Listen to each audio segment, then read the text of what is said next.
आंखें रसूल, ये दुर्भाग्य है हमारा। और मैं अब महाराज जी से आज्ञा चाहता हूँ, यदि वो बोलने की आज्ञा देंगे तो मैं बोलूँगा। आप बोलिए। स्वामी धन्यवाद। मेरी चर्चा थी कि हमें आज धर्म को समझना है।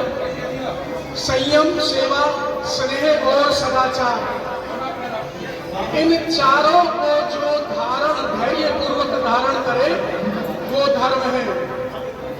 शेष मत, मतांतर और मजहब है। इन चारों के साथ गौ, गंगा, गायत्री और गीता को भी धारण करना होगा। समाज में ऐसे लोगों को हम चुनकर राजनीति में भेजते हैं जिन्होंने हमें बड़े कटुता के साथ, बड़ी निंदनीय गति के साथ हमें विभाजित करने का कार्य किया। मैं आज किसी का नाम नहीं लूंगा, किसी राजनीतिक पार्टी की बात नहीं, ये सभी की बात है। मैं मोदी नगर सहित पूरे उत्तर प्रदेश का नागरिक हूँ। विशेष रूप से उत्तर प्रदेश का एक एक जिला, एक एक घर, एक एक गांव घूम घूम करके लोगों को यही बताने का कार्य करता हूँ। किंतु कुछ लोग वहां सामने आते हैं और हमें अनेक प्रकार अपशब्द, निंदनीय शब्दों से नवाजा जाता है। हमें ये अनेक प्रकार की चीजें झेलनी होती है, परंतु सत्य ये है आपको जागना पड़ेगा और अति जागे नहीं है। कुछ उठे हैं, अंगड़ाई भर ली है और अंगड़ाई लेने मात्र से विपक्ष कंपित है, काम रहा है। आपका प्रेस करने वाला कौन होगा? आप अपने पशुओं के लिए चारा किससे खरीदेंगे? आप अपने खेतों में काम किससे कराएंगे? और इससे भी ज्यादा महत्वपूर्ण जो रोज हम बनाते हैं, बताइए गाड़ी किससे बनवाने वाले? मित्रों, निवेदन करता हूँ और वो ये चाहते हैं कि मैं अपनी बीती आप लोगों के आगे रखूं। कई लोगों ने जो चेहरे मेरे जाने पहचाने, बहुतों ने मुझे सुना होगा, लेकिन ये विषय जितना पुराना होता जा रहा है उतना ही हमारा संघर्ष नया होता जा रहा है। कश्मीर, जिसे अब तक हम पढ़ते आ रहे हैं भारत का सरताज, धरती का जीता जागता स्वर्ग, पर आज अपने ही देश में शरणार्थी, छोटी थी। इस बात का एहसास होने लगा, इस स्वर को किसी की नजर लगने लगी है। अमूमन रोज गलियों में नारे लगने लगे, कश्मीर में रहना है तो अल्लाह अकबर कहना होगा। कश्मीर काफिरों का नहीं है, कश्मीर में काफिर नहीं रह सकते। लेकिन काफिर कौन? सिर्फ कश्मीरी पंडित? क्या और जातियां वहां नहीं थी? सरदार, डोगरे, राजपूत, गुर्जर, वाल्मीकि, सभी जातियां, जैसे ही सब सभी जातियां हम यहाँ मौजूद भी हैं। लेकिन हम सब कौन? काफिर। एक रात मस्जिदों से ऐलान हुआ, अल्लाह को ना मानने वाला काफिर 24 घंटे के अंदर अंदर घाटी खाली कर दे। लेकिन अपनी घर की औरतों को वो वही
बहुसंख्यक हो जाएगा।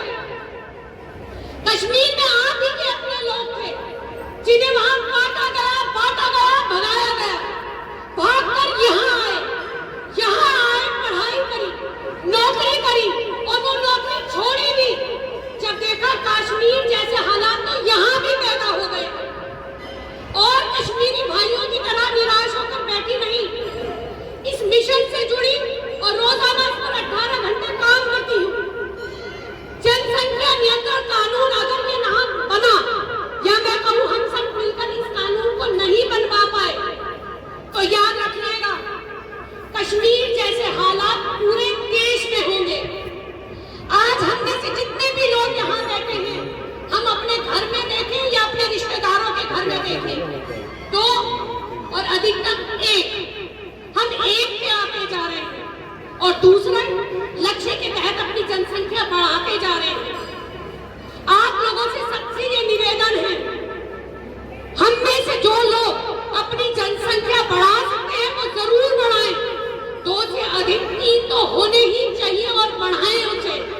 ये कानून हमने अपने ऊपर लाद रखा है, जबरदस्ती का लाद रखा है। ये अगर कानून हमने बनवा लिया तो ये कानून हमने तो लाद रखा है, लेकिन लगवाना किसी और के ऊपर है, क्योंकि ये जिहाद एक दिन हम सबको ऐसे ही निगल जाएगा। याद रखिएगा, ये सोचने का विषय और जरूर सोचिएगा। एक बात जो कल मेरे संज्ञान में आई वो जरूर मैं आप लोगों के बीच में जरूर इस बात को रखना चाहूंगी। सारे माध्यम जो सोशल मीडिया के हैं या समाचार, उनसे ये पता चला है कि 13 मार्च यानी होली से एक दिन पहले जंतर मंतर पर पूरी देश के मुसलमानों के जितने संगठन हैं वो इकट्ठा हो रहे हैं दिल्ली का घेराव करने के लिए। हमें सोचने की जरूरत है कि हम कहाँ हैं। ये हमारे त्योहार से एक दिन पहले हो रहा है, ये बाद में भी हो सकता है, तो ये हम लोगों के लिए भी एक बहुत बड़ी चेतावनी है।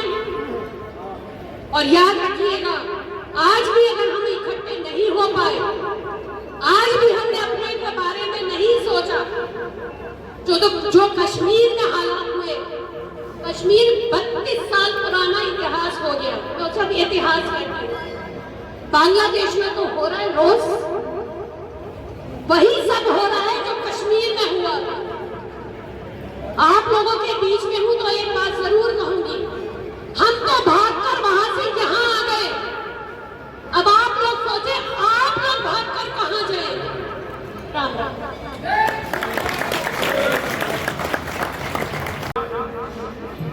मेरी बहन बोली नहीं, थोड़ा भावुक भी हो गई, बहुत बड़ी वक्ता है और सबसे बड़ी बात है अपना दर्द बयान करती है, कोई झूठ नहीं बोलती। और इससे भी बड़ी बात है कि ये अकेली कश्मीरी मैं देख रहा हूं जो लड़ रही है, वरना कश्मीर से लोग आए, सुशील पंडित जी जैसे एक और अजय चंद्रू जी जैसे कुछ लोग हैं लड़ रहे, लेकिन ज्यादातर लोग वहां से आए और यहां रहने लगे। लोग लड़ाई को भूल गए, लड़ाई आगे नहीं बढ़ी। देवादिदेव भगवान महादेव शिव और जगत जननी मां जगदम्बा के चरणों में नमन करता हूं। आजादी के लिए जिन बलिदानियों ने यहां बलिदान दिए, उन बलिदानियों को नमन करता हूं। मेरी मां महामाया हमें अपने धर्म के लिए मर मिटने का हिम्मत और हौसला दे। मां के चरणों में बस यही प्रार्थना करता हूं। देखो ये मां का मंदिर ही है, वहां मां विराजमान है और ये मां का मंदिर ही है। मैं मां का दिया हुआ खाता हूं, दासना देवी मंदिर में रहता हूं। मैं हर जगह झूठ बोल सकता हूं, लेकिन मां के मंदिर में मां के सामने तो झूठ नहीं बोल सकता। मैंने जब यहां आया और मैं मां के जिस भी शक्तिपीठ में जाता हूं, खुद शक्तिपीठ में रहता हूं, मां ने मुझे मेरे लायक सब कुछ दे रखा है, किसी चीज की कमी नहीं है। मैंने 27 साल में एक पैसा नहीं कमाया, लेकिन मेरे ऐसे छोटे भाई हैं, ये सब मेरा ध्यान रखते हैं, मेरी बहनें तक मेरा ध्यान रखती है। मुझे व्यक्तिगत किसी चीज की कमी नहीं है, केवल एक इच्छा बची है, जब भी मेरी मौत हो इस्लाम के जिहादियों से लड़ते हुए हो। छावा पिक्चर किसने देखी है? देखिए ना, जैसे संभाजी को मारा था मुसलमान इसी तरह से, या तो मुझे इसी तरह से मारे या 300, 400, 500 गोली मारे, ताकि जब त्यागिनी यतीश भाई पहुंचे, मेरी बहन मुझे उठाने के लिए पहुंचे, तो इन्हें खुरपा ले जाना पड़े कि ये है हमारा भाई। मां कभी भी ऐसा ना हो कि मैं बीमारी की मौत मर जाऊं या कभी सोता हुआ मर जाऊं, ऐसा बुढ़ापे तक बूढ़ा वैसा तो हो गया, और क्या बूढ़ा होना, लेकिन लड़ना में चाहे कितना ही बूढ़ा हो गया हूं, लड़ना में मरना मैं लड़ते हुए ही मरना चाहता हूं। मेरी केवल और केवल ये इच्छा है। अभी हमारे आचार्य जी कह रहे थे कि कोई कमलेश तिवारी नहीं होना चाहिए। आचार्य जी क्यों नहीं होना चाहिए? जिस दिन कमलेश तिवारी जी का बलिदान हुआ उसके बाद मैंने इस मोहम्मद नाम के राक्षस की कब्र में भी कील ठोक दी। आचार्य जी खड़े हो जाओ, आप गवाह हो या नहीं हो, जो मैंने प्रतिज्ञा कमलेश तिवारी जी की माता जी के सामने ली थी उसका पालन कर रहा हूं कि नहीं कर रहा? मैंने आज तक कमलेश तिवारी जी की मृत्यु से पहले मोहम्मद के बारे में कुछ नहीं कहा था, और जिस दिन उन राक्षसों ने मेरे भाई की, छोटे भाई की हत्या कर दी, वो भाई थे मेरे। दुनिया में जितने भी मां और महादेव के पुजारी हैं, मेरा धर्म कहता है माता चे पार्वती देवी, पिता देवो महेश्वरा, बांधवा भक्ताश्चे स्वदेशो भुवन त्रियम। देवादिदेव भगवान महादेव शिव हम सबके पिता है, जगत जननी मां जगदम्बा हम सबकी माता है। हम दुनिया में जितने भी शिव के भक्त हैं एक दूसरे के भाई बहन हैं, और दुनिया के तीनों ही लोग मेरा अपना घर है। तो दुनिया के जिस भी कोने में जो मां को पूजता है, जो मां को मानता है, शिव को मानता है, मेरे महादेव की पूजा करता है, दुनिया के किसी भी कोने में है, वो मेरा सगा भाई है। मेरी कोई जाति नहीं है। अगर मेरी मां जाया भाई भी शिव और शक्ति को नहीं मानता तो मेरा उससे कोई रिश्ता नहीं है। यदि मेरे चाचा और ताऊ के बेटे, यदि मेरे गुरु के शिष्य, मेरे गुरु भाई कल ये कह दे कि शिव और शक्ति से उनका कोई रिश्ता नहीं, तो ऐसे लोगों से मेरा कोई रिश्ता नहीं। जिसका सर शिव के आगे झुकता हो, जो जगदम्बा की पूजा करता हो, वो सब मेरे भाई हैं। कमलेश तिवारी जी सगे भाई थे मेरे,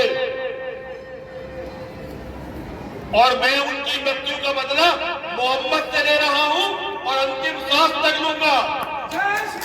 और मैं मोहम्मद को और मोहम्मद के चेलों को बताना चाहता हूं, इस धरती पे मेरा जन्म ही तुम्हें मिटाने के लिए हुआ है। मैं इस्लाम के जिहादियों को इस धरती से समूल मिटाऊंगा। मैं इसलिए हम कहता हूं मैं ज्यादातर, लेकिन इस बात के लिए मुझे इसलिए कहना पड़ रहा है कि हमारा कोई भी हिंदू डर जाता। मैं तुम्हारे मन से डर निकालना चाहता हूं। मैं इन जिहादी पागल आदमखोर कुत्ते, अभी हमारे आचार्य जी कह रहे थे आदमी आदमी में फर्क होता है, मानव मानव में फर्क होता है। हम सब मानव हैं, हम में फर्क है, हम में अंतर हो सकता है, लेकिन ये जो मोहम्मद के चेले हैं ये आदमी नहीं है, ये आदमखोर पागल कुत्ते हैं। इनका और हमारा कोई मुकाबला नहीं है। ना जेल से डरता हूं, ना मौत से डरता हूं। मेरे बच्चों, केवल तुमसे इतना चाहता हूं, जिस दिन तुम्हें ये पता चले, गौर साहब, जिस दिन पता चले कि बाबा मर गया, बस मुझे याद रखना कि मैं क्यों लड़ा और क्यों मिटा। लोग भूल जाते हैं, हिंदुओं को लोग भूल जाते। बहुत दिनों के बाद मैंने किसी के मुंह से अमर बलिदानी पंडित कमलेश तिवारी जी का नाम सुना है। हम तो वो लोग हैं, वो कमीने लोग हैं जो नाथूराम गॉडसे को भूल गए। हम वो कमीने लोग हैं जो वीर सावरकर को भूल गए। मैं जहां भी जाता हूं वही कमलेश तिवारी जी को याद करता हूं। ये भूलने की आदत, अपने लोगों को भूलने की आदत, उनके बलिदान को भूलने की आदत, ये हमें बर्बाद कर चुकी है। हिंदुओं, जिन्होंने तुम्हारे लिए अपने प्राण दिए उन्हें याद रखना, और मां और महादेव से मेरे लिए भी प्रार्थना करना कि मेरी गिनती भी उन्हीं में हो। आज जब मां के, मैं कभी नेताओं से खुश नहीं रहता, नेताओं से बहुत ही चिढ़ता हूं। एक तरह से मानो कि नेताओं से बहुत ही नाराज हूं, हिंदू नेताओं से। बाकी मुसलमान तो भैया अपना काम कर रहे हैं, ओवैसी अपना काम कर रहा है, आजम खान अपना काम कर रहा है, अबू आजमी अपना काम कर रहा है। लेकिन आज योगी जी का एक बयान मेरे सामने आया। अनुज चौधरी ने अभी कह दिया था, संभल में जो हमारा लड़का पहलवान है ना, सीओ अनुज चौधरी हमारे बच्चा है, अर्जुन अवार्डी हमारे बड़ौत का ही तो है। उसने ये कह दिया कि मैं तुम्हारा जुम्मा 52 बार आता है साल में, हमारी होली एक बार आती है, थोड़ा एडजस्ट करो। बहुत सारे सुअर रोने लगे, लेकिन योगी जी ने सबके सामने कहा कि भाई बात उसकी गलत नहीं है, उनने लेकिन पहलवान है तो पहलवान के तरीके से कह दिया। केवल एक नेता योगी आदित्यनाथ जी महाराज और पत्रकार भाई लिखे मेरी तरफ से। मैंने आज महामाया के चरणों में प्रार्थना की कि योगी जी दीर्घजीवी हो, 100 साल से ज्यादा जीवित रहे और एक दिन भारत के प्रधानमंत्री बने। मैंने मां के चरणों में प्रार्थना की। और ये मत समझना, अगर मैं योगी जी को प्रधानमंत्री देखना चाहता हूं तो लड़ने में कोई कसर छोड़ दूंगा ना। अगर धर्म की बात है, हर आदमी से लड़ूंगा। उनके अपने तरीके हैं, मेरे अपने तरीके हैं, वो बिल्कुल सही है। लेकिन अपने लोगों के लिए अगर जरूरत पड़ी, योगी जी तो भाई हैं हमारे, जरूरत पड़ी तो मां और महादेव से भी लड़ेंगे, तो सब कुछ है हमारे। क्योंकि भाई से बड़ा कुछ नहीं होता। आप लोग मेरे भाई बहन हो, कुछ छोटे कुछ बड़े, कुछ मेरी छोटी बहनें हैं, कुछ मेरी बड़ी बहनें हैं। ठीक है भैया, जिनके सामने अग्नि के सामने फेरे लिए उसे छोड़ दिया, लेकिन भाई बहनों को नहीं छोड़ा भाई, ना छोड़ेंगे। ठीक है भाई, परिवार तो परिवार ही रहेगा, कितनी कोशिश कर ले। हमारे भगवान ने सिखाया, राम ने सिखाया, राम ने सिखाया। जब लक्ष्मण जी मूर्छित हो गए थे तो राम ने कहा था, अगर लक्ष्मण पता होती तेरी ये दुर्दशा हो जाएगी तो अपने बाप की बात नहीं मानता, बनाता ही नहीं। और लक्ष्मण मुझे पता होता कि तेरी ये दुर्दशा हो जाएगी तो सीता को छोड़ देता, तुझे लेकर चला जाता। भगवान ने सिखाया, भाई बहनों से बड़ा कुछ नहीं भाई। भगवान ने कहा है, रामचरितमानस पढ़ लीजिए भाई, बेटा धन संपत्ति घर परिवार बार बार होते हैं, लेकिन भाई नहीं मिलता। तो भैया भाइयों के लिए जरूरत पड़ी योगी जी को छोड़ो, जरूरत पड़ी तो मां और महादेव से लड़ेंगे। और आज जो हम आए हैं, एक हमारे रक्त से एक पत्र लिखा गया, पत्र लिखा, हमारी सहयोगी है डॉक्टर गीता त्यागी, उन्होंने पत्र लिखा और इस पत्र में उन्होंने योगी जी से प्रार्थना की। हमने लिखवाया कि हर हिंदू को शस्त्र का लाइसेंस मिलना चाहिए। और कारण है, ये इस्लाम के पागल आदमखोर जिहादी कुत्ते, इन्हें तो किसी लाइसेंस की जरूरत नहीं। किसी के भी घर की तलाशी ले लो, अगर नाजायज असलाह ना मिले तो मेरा नाम बदल देना। मस्जिदों की तलाशी ले लो, मदरसों की तलाशी ले लो, हर जगह नाजायज असला इन्होंने इकट्ठा कर रखा है। हमारे हिंदुओं को कम से कम लाइसेंस तो दे दो। और एक बात बता दूं, आज तक का इतिहास है, अपराध करने वाले कभी लाइसेंस के हथियार का प्रयोग नहीं करते। लाइसेंस का हथियार होगा तो केवल और केवल आत्मरक्षा के लिए उसका प्रयोग किया जाएगा। और मेरी बहन कह रही थी, मुझे तो पता नहीं कि 13 तारीख को ये इकट्ठे होकर दिल्ली का घेराव करना चाहते हैं। पत्रकार बंधुओं, लिखना मेरी बात को, हमारी रिलीज में अभी नहीं, हम जो विज्ञप्ति देने जा रहे हैं, क्योंकि मुझे पता ही नहीं था। तो हम अपने साथियों के साथ 13 तारीख को वही उनके सामने खड़े होंगे, चाहे कुछ हो जाए। दूसरा शाहीन बाग, मैं नरसिंहानंद गिरी श्री पंचदशनाथ जूना अखाड़े का महामंडलेश्वर मां और महादेव की शपथ लेकर कहता हूं, हम दिल्ली में दूसरा शाहीन बाग बनने नहीं देंगे। मुझे पता है दिल्ली में योगी आदित्यनाथ नहीं है अभी, और जो लोग अभी दिल्ली में बैठे हुए हैं वो भीड़ से डर जाते हैं। इसीलिए अगर मुसलमान भीड़ दिखाएंगे तो हम उन्हें अपना बाहुबल और अपनी ताकत दिखाएंगे कि हमारी ताकत कितनी है। ये याद रखना, मेरे लिए ये धर्म युद्ध का मैदान है। मैं जीवन के एक एक क्षण धर्म के युद्ध में हूं। मेरी अपनी मां से केवल इतनी प्रार्थना है कि मां मेरी लाज रखे, धर्म युद्ध में मेरा बलिदान ले, लेकिन मेरे बच्चों को, हम सबके बच्चों को बचाएं इन आदमखोर कुत्तों से। और इसके लिए हमें पुरुषार्थ दें, हमें पराक्रम दें, हमें पौरुष दें कि हम सब धर्म के लिए लड़ने का साहस रखें। हम लड़ेंगे, हमारे बच्चे जीवित बचेंगे।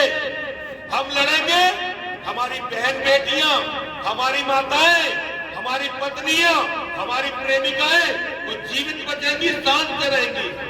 और अगर हम नामर्द हो गए, जैसे आज हिजड़ों की तरह घूम रहे हैं ताली बजाते हुए, वे अपनी ताली बजाते, हम नेताओं के चक्कर में ताली बजाते। भैया नाराज मत होना नेता जी, कभी तुम नाराज हो जाओ, ये हमारे चेले हैं। भैया नेताओं से डर लगता, महाराज अरे महाराज पंडित जी, तो भैया सब नेता हैं, हमारे अपना परिवार है। लेकिन अगर वो धर्म के साथ हैं तो उनका साथ दो। और अगर वो इन आदमखोर कुत्तों को पाल रहे हैं ना, जिन कुत्तों का केवल एक लक्ष्य है हमारे बच्चों को खाना और हमारी बहन बेटियों को नोचना, यदि उन्हें वो 1 रुपया भी सरकारी दे रहे हैं ना, तो उनके मुंह पे जूता मारने का साहस रखो। हमारे हो तो हमारे होकर रहो, अगर उनके होकर रहना है तो हमें छोड़ दो। जैसे मुलायम सिंह के परिवार ने हमें छोड़ रखा है, उन्हें मुसलमान चाहिए, छोड़ रखे। राहुल गांधी को मुसलमान चाहिए, हमें छोड़ रखे। लेकिन भैया जो तुम्हारे वाले हैं ना 11 साल से, जो हमारे वाले हैं, इन्होंने भी अब तक जो दिया है, दिया मुसलमानों को ही है। हिंदू को मिला कुछ नहीं है इनसे।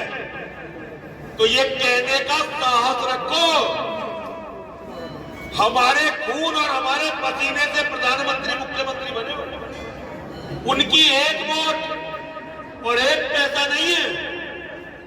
हमने 100 साल आरएसएस को इसलिए नहीं पाला कि तुम इफ्तार पार्टी दोगे, राष्ट्रीय मुस्लिम मंच बनाओगे। हर किसी से खुलकर कहो, हमारे हो तो हमारे रहो, और हमें कुछ हमारे लिए कर कर दिखाओ। और उनके हो तो हमसे कह दो, मना कर दो, हम अपने लिए कोई और ढूंढ लेंगे। अरे 100 करोड़ है हम, 100 करोड़ में से 1 लाख भी दिन तय कर लेंगे, हम नया हिंदूवादी नेता खड़ा कर देंगे। ये ताकत है हमारी।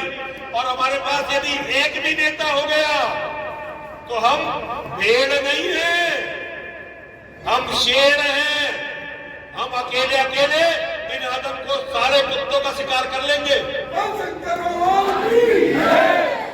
तो भैया मां और महादेव से केवल इतना कहना है कि आपकी माँ और महादेव आपको सद्बुद्धि दे। और भैया जितने लड़के बैठे हो मेरे सामने, आराम जादो तुमसे कुछ और कहो, बच्चे तो पैदा कर दो, तो मेरी गालियों में ध्यान मत देना, ये तो मैं बाबा हूं ना तुम्हारा। हाँ, मुरादनगर में भी देखो क्या हुआ था, पहले बेचारे मुसलमानों से पीटे, फिर पुलिस से पीटे। कल को तुम्हारे साथ भी यही होने वाला भैया। दिया परिवार बेटों और लोहे से मजबूत होते हैं। और ये जो मेरी बहनें बैठी है ना, मैं इनसे कहना चाहता हूं, अपने पतियों से कहें कि अगर तुम्हारे पास पैसे ना हो तो हमारा एक आध जेवर ले जाओ और उसे बेच के कुछ ऐसा खरीद लो कि कल अगर भीड़ खड़ी हो घर के सामने तो हमें बचा सको, बच्चों को बचा सको। मुझे नहीं पता तुम्हें मेरी बात अच्छी लगी बुरी लगी, बाकी भैया कहा मैंने सच है, घर में लोहा और बेटे यही काम आने वाले हैं। और भैया बेटियां जरूर होनी चाहिए, लोहा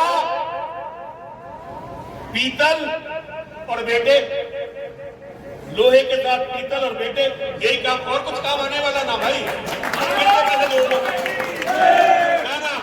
गाना भैया, अगर हमारी बात सुनो अच्छी लगे तो हाथ खड़े करके बोलो, हरे हरे महादेव। अब जरा सब 3 बार बोलेंगे, बोलिए विजय मिले या वीर गति, सब महादेव के नाम, जीते जी रण छोड़ के जाना, वीरों का यही काम, विजय मिले या वीर गति, सब महादेव के नाम, जीते जी रण छोड़ के जाना, वीरों का यही काम, विजय मिले या वीर गति, सब महादेव के नाम, जीते जी रण छोड़ के जाना, वीरों का नहीं काम, हरे हरे महादेव, हरे हरे महादेव, हरे हरे महादेव।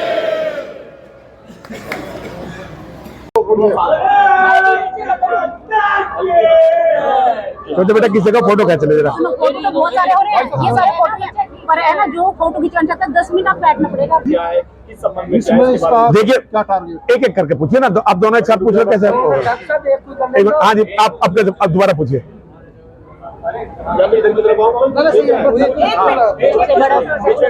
जो मुरादनगर, ये जो सीकरी मंदिर में सभा का आयोजन किया गया है, क्या है इसका मकसद? देखिए हमारा मकसद ये है कि भारत में जितने भी हिंदू हैं सब इस्लाम के जिहादियों के खतरे पर हैं, सब उनके निशाने पर हैं। मेरी बहन कश्मीर से आई हुई है ममता सहगल, पिछले बहुत सालों से हिंदुओं को जगाने के काम पर लग रही हैं और आज हिंदू दिन प्रतिदिन कमजोर होता जा रहा है। आपने भी मुरादनगर में देखा होगा, पहले हिंदू मुसलमानों से पिटा, फिर पुलिस वालों ने मारा। तो हमारा योगी जी से अनुरोध है कि योगी जी हर हिंदू को शस्त्र लाइसेंस दे, जैसा अमेरिका में हर अमेरिकन को मिलता है। हिंदुओं के पास शस्त्र लाइसेंस होने चाहिए ताकि वो समय आने पर अपनी रक्षा कर सके, अपने परिवार की बहन बेटियों की रक्षा कर सके। तो इसके लिए हमने एक रक्त पत्र योगी जी के लिए लिखा है, 1 लाख हस्ताक्षर इस पे होने हैं। उसे हमारी प्रतिनिधि बनकर डॉक्टर उदिता त्यागी जी, हमारी बहन ममता जी, कविता जी, ये सब योगी जी के दरबार में जाएंगे और हमारे इस पत्र को 1 लाख हस्ताक्षरों के साथ नवरात्रि के तुरंत बाद देंगे उन्हें। तो आज इसी सिलसिले में हम यहाँ आए हैं। महाराज जी, संबल के सहयोग का भी आपने जिक्र किया था। जी जी जी, अरे बहुत बढ़िया लड़का है, उसको तो नोबेल प्राइज मिलना चाहिए, पीस नोबेल प्राइज मिलना चाहिए, क्योंकि इस्लाम के जिहादियों का इलाज करना, और जो उसने कहा बिल्कुल सही बात है, उनके 52 जुम्मे होते हैं और हमारी एक होली होती है, उससे भी बड़ी बात योगी जी ने कही। रामगोपाल यादव ने कहा है कि यदि सरकार बदलती है तो ऐसे लोगों को जेल भेजा जाए। ये तो करेंगे वो, इसमें क्या शक है। रामगोपाल यादव जी मुसलमानों के नेता हैं और जो मुस्लिम समर्थक है उनके नेता हैं। पहले भी उन्होंने यही किया है, उन्होंने हमारे हजारों निर्दोष लोग मुजफ्फरनगर में मरवाए थे, बहुत हर तरह के उनके शासन में दंगे होते थे और उसमें हिंदू मारा जाता था। अगर रामगोपाल यादव जी का शासन आता तो फिर दोबारा यही होना, इसमें क्या, ये इसमें ताज्जुब की बात हो रही है। यही होगा, जो हिंदुओं के लिए बोलेंगे वो जेल जाएंगे, बाकी हिंदू दंगों में मारे जाएंगे। सर ये कश्मीर के लिए भी इशू होना चाहिए लाइसेंस, मैंने भी लेकिन कश्मीर में अब रह कहाँ गए लोग? कश्मीर के लोग महिलाओं को मिलना चाहिए लाइसेंस, महिलाओं को, महिलाओं को भी मिले, पुरुषों को भी मिले। जो हिंदू लाइसेंस लेना चाहता हो, हर हिंदू को लाइसेंस मिलना चाहिए, क्योंकि अपराध कभी भी लाइसेंस या हथियार से नहीं होता। नहीं होता, हमें चाहिए ना हिंदू। हाँ चाहिए सब हिंदुओं को, और क्या। महाराज जी, दिल्ली में मुस्लिम सभा को लेकर देखिए, मुझे मेरी बहन ने भी बताया, मैंने अपनी बहन को सुना कि 13 तारीख को मुसलमानों के गिरोह इकट्ठे होकर दिल्ली घेर रहे हैं। अगर वो दिल्ली घेरेंगे, हम उनके सामने जाके खड़े होंगे, क्योंकि अब दूसरा शाहीन बाग हम बनने नहीं देंगे। महाराज जी एक सवाल सर, ये समी ने जो रोजा नहीं रखा, तो पाकिस्तान के मौलाना फतवा जारी कर रहे हैं, इसका भाई ये मौलानाओं का मारना, मौलाना जाने, समी जाने, वो जाने, हमारा इसमें कुछ नहीं कहना है। देश की जनता को आप क्या संदेश देना चाहिए? देश की जनता को तो पता नहीं, दुनिया भर के हिंदुओं को एक संदेश देना चाहता हूँ। हिंदुओं इकट्ठे हो जाओ, लड़ने की तैयारी करो। ये इस्लाम के पागल जिहादी आदमखोर कुत्ते किसी भी हिंदू को जीवित नहीं छोड़ेंगे अगर तुम कमजोर पड़ गए। इसलिए ज्यादा से ज्यादा बच्चे पैदा करो और अपने बच्चों को लड़ने के लायक बनाओ।